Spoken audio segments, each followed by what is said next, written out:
Hey there, everybody. Welcome back to Full Circle with Joyce. Right now, we want to talk about addiction and recovery. And with me here on the show, I have Bernard Mwangi, who's actually a recovering addict and the director of treatment and programs manager at Recovery Options. Yes. Is it manager or director? I'm a director, but I manage the treatment side. Okay. Yes. All right. Manages the recovery option, manager rather at Recovery Options as well. Okay. Karibu sana to the show. Asante. Maybe very quickly you can tell us a bit about Recovery Options. Recovery Options has been there since 2011. We mainly cater to men, inpatient and outpatient. Mm-hmm. And we do both, not only mental health, but also addictions. Mm-hmm. Yes. Okay. Mm-hmm. All right. And this is actually very personal to you. You actually have your own story of recovery. Yes. Yeah. You still call yourself a recovering addict. Recovering addict till the day I die. Mm-hmm. Because I was an addict for over 9 years. Mm-hmm. Prescription medication, drugs, alcohol, anything just to get high. How did you get onto that? The first drink I took, I was 5 years old. Wow. My grandfather owned a pub in Outer Ring Shopping Centre. That was his retirement project from the time he came out of Parliament. So every Sunday after church, we'd go there and the men would meet and the ladies would also meet. The ladies are meeting in the kitchen or somewhere around there. It was still a chauvinistic society. And the men would meet on this other side. So I decided, let me copy the men. This is what they're drinking. Wow. So after church, bar. And that's where you got He lived on top of the bar. The bar was downstairs. So the alcohol used to, because we were the small ones. Right. Kimbio kalete. Okay. So I ran downstairs, So one day I decided, let me try. And that Monday was a very hard Monday for me to go to school. You were high? Hangover. Imagine a 5-year-old with a hangover. What did you take? Do you remember? It was something very, very, I don't know. Maybe, I don't know. Yeah. Something that was mixed up. Did you tell your parents? Did they find out? My dad was actually seated next to me. As you were taking it? I just, amakunywa. Yeah. Then He didn't chapa you or anything? The hangover was enough. Wow. Wow, that's pretty intense. So now you have the genetic factor whereby everybody in the family drinks. Right. I've learnt it from them. So by the time I was getting into high school, I'm already smoking weed, smoking cigarettes, chewing mirror, drinking alcohol regularly. So from that 5-year-old experience, you then had multiple other occasions, Yes. or was the hangover enough for you to be like, yo, this thing is crazy, I don't even want it? Now even the access got cut off a bit. Okay. Because I was a bit too adventurous. But getting on later on, standard 6, 7, when I have a bit more freedom, Yeah. I started now looking for these things on my own. So would you say you were addicted as a child? No. But the addictive gene was there. For what you do as a parent, by the time you're procreating, you're passing on the gene to your children. So if you were drinking or you loved nyama choma at a particular time and you conceived at that particular time and you gave birth, so your child has got a 50-50 chance of being an addict or an alcoholic or loving nyama choma, not loving nyama choma. So, Right. Wow. So by the time you're in high school, you're literally dabbling in everything. Everything. Drinking ethanol in the lab, getting kicked out of school, everything. My goodness. Wow. Quite a journey. Interesting thing is, unfortunately, your wife isn't here with us, but she also had her own experience too. Yeah. Tell us a bit about hers. She lived in the village, Thika, somewhere near Thika. And her first introduction to Nairobi was also the introduction to freedom, lots of freedom. And one or the other, she got hooked up with this guy, his Nigerian boyfriend, who introduced her to heroin. Oh, no. So she was on heroin for about 5 years, if I remember correctly. Wow. And in the midst of that, I'd already come off my side. I'd already gone to rehab, come out. I was working in an organization that was dealing with heroin addicts, vis-a-vis HIV/AIDS. Okay. And met her on the streets. She was one of my fellow caseworkers were working with her. Okay. And could see her once in a while disappear, come back, disappear, come back, disappear, come back. Yeah. Yeah. That's fascinating. So you struck up a friendship, I guess. Very kutoka mbali. Okay. Well, I'm assuming eventually you're the one who proposed, so something happened. Badal kameiva. So what happened basically, then a few years later on, there was World Drugs Day. So they used to do these very, very big events at Uhuru Park. And we meet there, unfortunately, at the smoking corner. On World Drugs Day, when you're supposed to be fighting against the use of drugs, you guys are in a corner. Smoking. Oh, Lord. And yeah, we had quit the other drugs. Okay. At that particular time, we were thinking cigarettes are not drugs. Not that bad. Not that bad. And we start a deeper relationship. I tried to get a date 7 times. Wow. Boss. Manome, let's strive. Was she clean at that point? She was clean. She had just come from rehab. She had been clean for more than a year. Okay. A year, 6 months or so. Okay. And she had started working in another treatment center. Okay. I was still working at that particular place. We moved through different organizations. She ended up working in Embu. I was working in Ngong at that particular. After a short while, I worked in Ngong, and one of the things that came to us is we started having issues with our lives are empty, and we started having what you'd call an existential crisis. So we're wondering, okay, we're working in treatment facilities, but what makes treatment wholesome? Right. What is this? Right. What is this?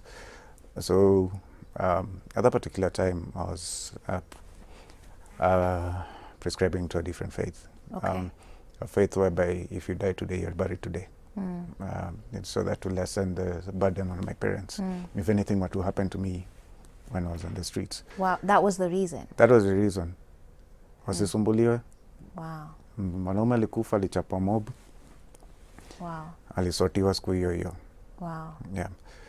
So we got together, and one of our dreams, but hers was more vocal. Ladies, you have got more words than us. we was, sure do. okay, we need to do this. We need to do treatment in a different way. Okay. We need to do treatment in a different way, and we need also to get God involved. So in our various searches for God, we were able to also quit smoking along the way. We got together now officially. Okay. And now 1 year later, we were able to open a treatment facility. Wow. Yeah. And what makes your, because you now brought up God, so I guess I can assume then that you use faith as part of your recovery option. It is. It is. Explain that to us, because I think a lot of people, and maybe you can even touch a bit on your experience, because when you first went to rehab, like, was that it for you? Because we always hear a lot of recurring cases. So someone like checks into rehab, they'll do well for a month, you know, 2 months, even a year. But at some point something happens and they kind of slip back. All I can say, recovery is a journey. And it's a journey run by different people. As Paul says, you have a race that everybody runs, but everybody runs their own race. So everybody has got their own challenges that they need to overcome.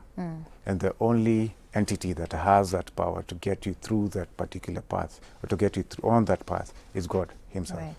So if you do not have a relationship with what most of the programs call the higher power, if you do not have a relationship with him, you will not overcome a simple thing like a resentment. Yeah. Because most of us, we used to drink and use drugs because we're resentful.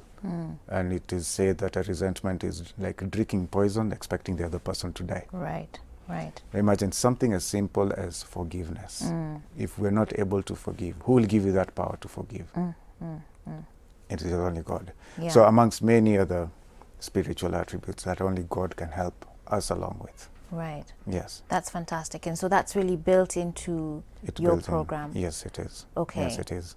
And there's something really, I think, very humbling even about this conversation, because when I look at you today, I'd never imagined that that was your life, or that was, you know, what you went through, or to even say nikasuti wife alichagua ile mzuri kabisa ile ndio inakaa mzuri usitaibishe choma picha. No, but I mean, even the fact that your wife was on heroin for 5 years, I Yes. mean, that's really intense, because when we, and I can't imagine what that's like, because it's a very destructive drug, isn't it? For her, she had to do treatment 3 times. Okay.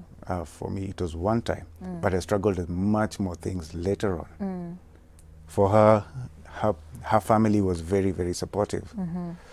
Mine was very supportive, but absent due to very many things in between. Yeah. So I had to struggle with a lot of things. Yeah. Later on, yes, I was clean, but my lifestyle was not that clean. Right. Right. So it's a continuous journey of continuously renewing yourself. And that's a fantastic point you've made, because I think that's where a lot of people sort of get entrapped, that their lifestyle, so they may not necessarily be indulging in the drugs, but their lifestyle, you're not drunk, but you're acting like you're drunk. Which you're acting like you're drunk, and your lifestyle can just slowly encourage you towards that behavior. Even if I am so firm in my principles, if I put myself in an environment or a situation where that is happening, eventually I'm going to get influenced. For example, one of the biggest contributors to addiction is loneliness. And if you have not decided that the place that you used to go and look for romantic liaisons or anything, if you're not going to go to a church and look for people who are in the church, which is the easiest place to pick up people, that's a pub, whereby the lowest common denominator runs the day. So if you're in a pub, what happens in a pub? People drink, and you look out of place. So 2 or 3 visits down the line, you'll be drinking. Yeah. You'll be drinking. You'll actually start off where you left off. Yes. Wow. I want us to take a break, and then I want us to come back and spend just a few more minutes with him, because I really want us to focus in on your treatment center, and some of the things, the initiatives that you're doing as far as reaching out to addicted individuals, and more so even the families. I think there's a very strong message from your story of the consequences of sort of generational addiction, but also parenting, and how you have to be so deliberate about what your child even sees. Yes. Just that it's not, you don't make it something glamorous that they aspire to ever try. All right, so I want us to have that conversation when we get back from the break. 22999 is the SMS line. You can also comment on Facebook at Switch TV Kenya, and we'll be back after this.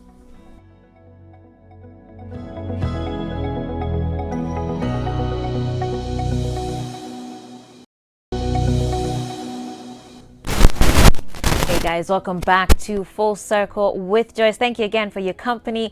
Always a pleasure to have you joining us on the show. And I'm here with my guest. His name is Bernard Mwangi. He's a recovering addict and director of treatment and programs at Recovery Options. And karibu tena to the show.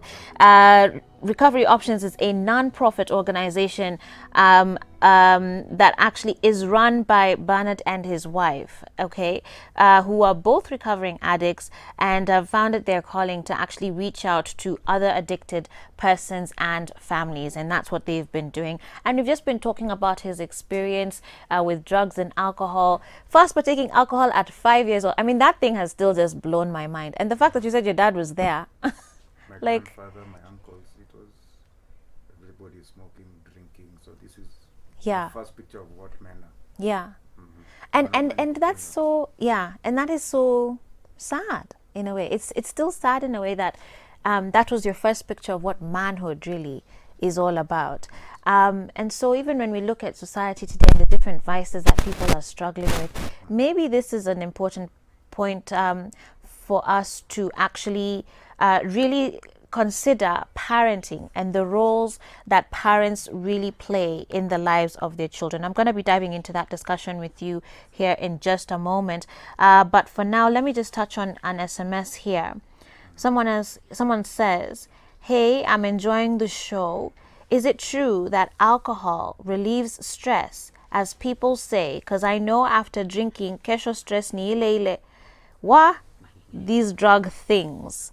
Ostrich effect, whereby the ostrich in the game park, when the lion is running after it, it puts the head in the sand and it forgets the rest of the body is out there. So the problem happens, eats it up.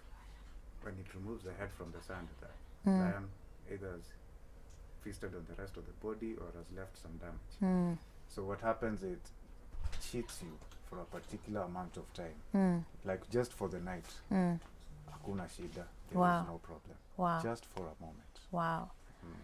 Hey, that's definitely something. Alcohol does not relieve any stress whatsoever to the person asking that question there. Indeed, you wake up from the hangover, you wake up, you get down from the high, and the problem is still there. You still have to deal with it. So for those of you who've been looking at it as a solution, it actually isn't a solution. All right, so you can send in your feedback and comments to 22999 as we continue with this discussion here. And one of the things that I'd want for us to touch on specifically is the treatment center.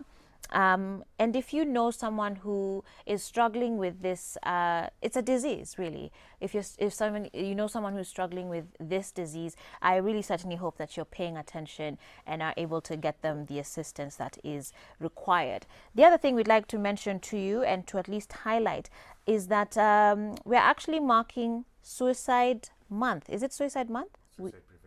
Suicide Prevention Month. And of course, addiction, you know, we've talked a bit about loneliness and some of the different vices that brings. You find that there's a massive correlation between alcohol, drug abuse, and suicide. Yes. So talk to us about that. Alcohol is a depressant. Alcohol will get you lower than you are at that particular moment. And if you are drinking because you're stressed out, you're feeling lonely, you want to fill in the time, you would get really, really, really depressed. Yeah. And some of the flashing thoughts that may cross your mind would be, ni wakati nihame planet. It is time for me to leave. And it would be very easy for you to make a decision at that particular point to commit suicide. Other factors would be that the amount of damage you have done to your family. You are now alone because now you have ostracized everybody who's around you. You're broke, because that's an expensive addiction. Kusota ni noma. You're now, if you are drinking Chivas Regal, you're now drinking plastic things for 50 shillings. You're sharing with somebody a bottle. You said at one point you were taking ethanol. Ethanol from chemistry labs in high school. Wow. You find yourself, the people that you're hanging around with, if you're hanging with the creme de la creme of society, now you're sitting with the dregs of society. First thing that gets really, really gone is your spiritual life. It dies nakufa kabisa. And you're wondering, God, where are you? The connection is not there because you killed your spiritual life. So it is very easy for a person to get into the trap. Yes. Yeah, absolutely. And let's talk then about the role of families. Are there sort of any signs that parents, siblings should be looking out for? Maybe if someone in their household is struggling with something, because it's the truth is it's always very secretive, I think, in the beginning, if that's true, or you can correct me. But I think for a lot of people it starts off as a very secretive thing. Right? Are there any sort of signs or things that parents and siblings or whoever you're living with in your household should be looking out for to sort of point and say, hey, okay, things are kind of going south here. Have you been indulging in something that you shouldn't be? First of all, I want to thank God for now families being home. Yeah. During this period, COVID-19 period, we think it's a curse, but I think it's also partially a blessing, whereby the families are now home. We can now see the problems as they are. What used to be hidden at work or hidden because people are in school, now we can see. And amongst the first things, for boys, it's mainly a macho thing to use drugs and alcohol. Yes, it's secretive, but it's macho. Kata kujionyesha. For ladies, you ladies are very, very secretive. So it is very easy to find out the signs and symptoms in boys and in ladies. Right. One of the first things is the change of moods, very many drastic change of moods, change of hygiene, change of friends. And you're not talking about the good change of friends, it's from one extreme to the other. Yeah. Kalikuwa ameokoka, sasa ameanza kutembea na wale vijana wa pombe bangi. The excess use of money. And now there is now the use of money. If we're talking about children, they now want a lot of money, a lot of money, a lot of money. And you're not seeing where the money is getting translated to. In fact, you're now starting to see their personal belongings disappear. Yeah. My wife usually says, I used to steal from myself. Wow. Because she sold all her household items. Ah, yeah. One by one, by one, by one, to feed her addiction. Wow. By the time I was checking into rehab, I only have, what did I have? I had one pair of jeans, one pair of shoes, 3 sweaters, and 1 t-shirt. That was all your life belonging? Between me and that. My goodness. So you find that this person starts letting go of responsibilities. This person was able to wake up at 6. They're now oversleeping. Mchana imekuwa usiku, usiku imekuwa mchana. Those are all signs. Those are all signs. Okay, one should certainly be aware. My goodness. Okay, I have some SMSs that have come in, and someone here is saying, hey, thanks for the show. I'm called Comfort. Actually, alcohol just adds stress in a way that when you get high, I guess there's a high, and then you start thinking a lot, and then everything starts running in your minds. I guess that's what they're saying. Okay. Someone here is saying, I use drugs, for example, bang, because I feel like it relieves me, especially when I'm anxious and depressed. I'm so broken that it's hard to stay sober. I have been hurt, broken, and rejected, and they're just 19 years old. First of all, thank you so much for your courage and sharing your SMS with me this morning. What would you say to this person? Sorry. I'll ask him if he's feeling very depressed and down. It is best to seek professional help rather than self-medicating. Marijuana will only help him for a very short while, very short while, if it will indeed help him. It will bring him into many more problems. He has to look for help. He is courageous enough to send a tweet, or is it a text? A text. He can reach out anonymously to lots of people who can give him help. Right. If he's able to pay for his NHIF card, he can visit a few medical facilities which can facilitate that for him, including Mathare Hospital, if he does not want to.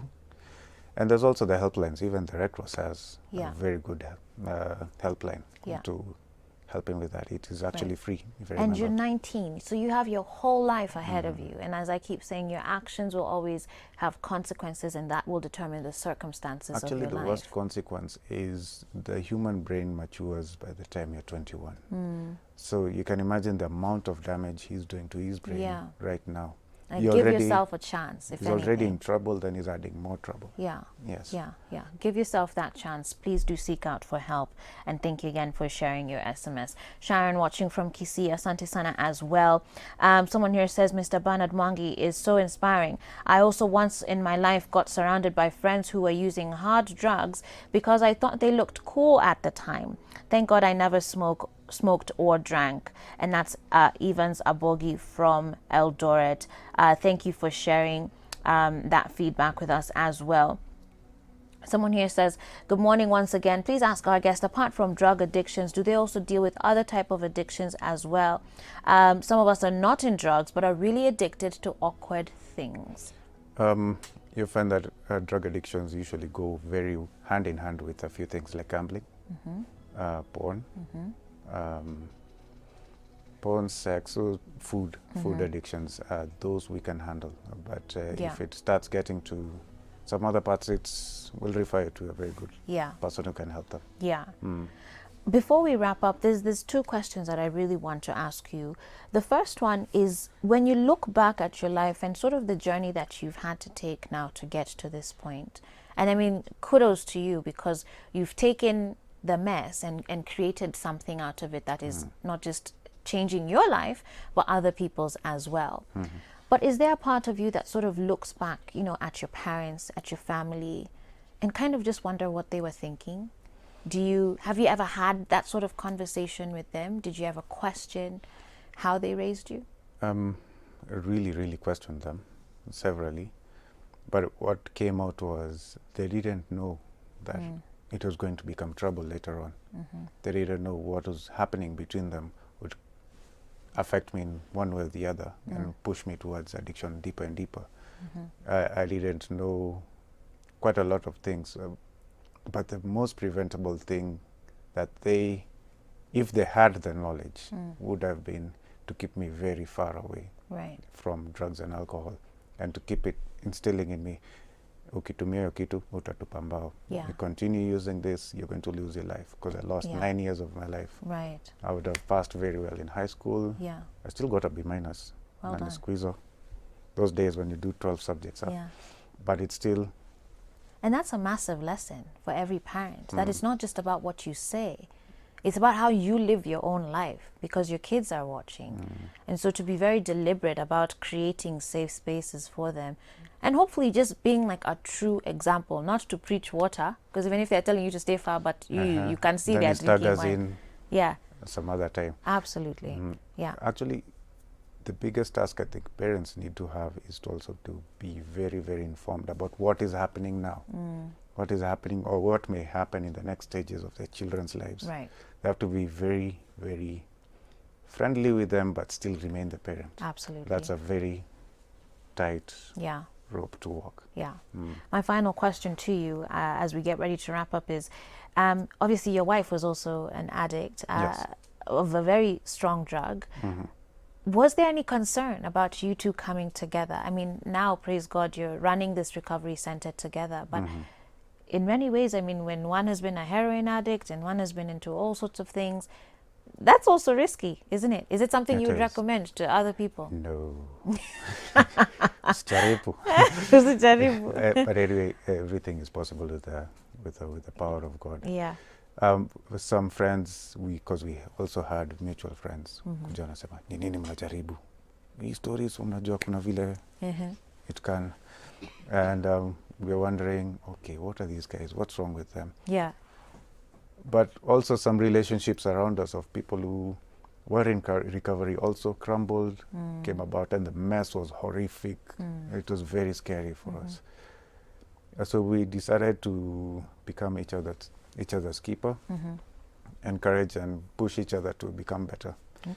So if I see that she's having symptoms of something happening, I challenge her.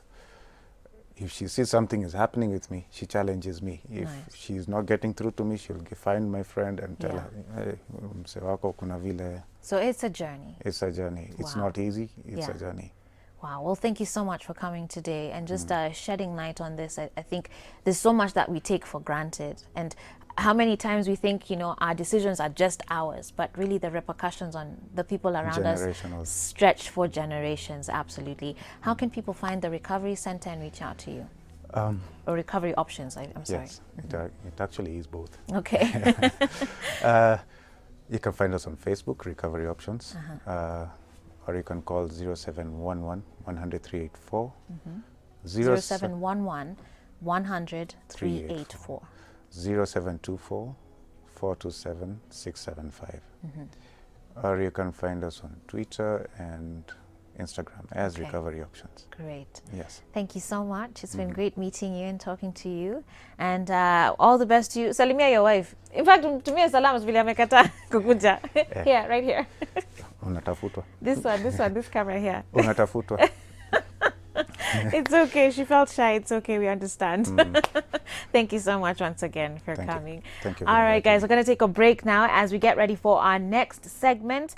And we're going to be switching gears a little bit and looking at Global Week for Action on Non-Communicable Diseases. That's coming up next. Remember, also, we have our World in Pictures coming up for you, and we'll be looking at the top 10 beaches in the world. I hope you guys are hoping with me that Kenya is is listed somewhere in that list. Okay, so 22999 is the SMS line. We'll be back after this.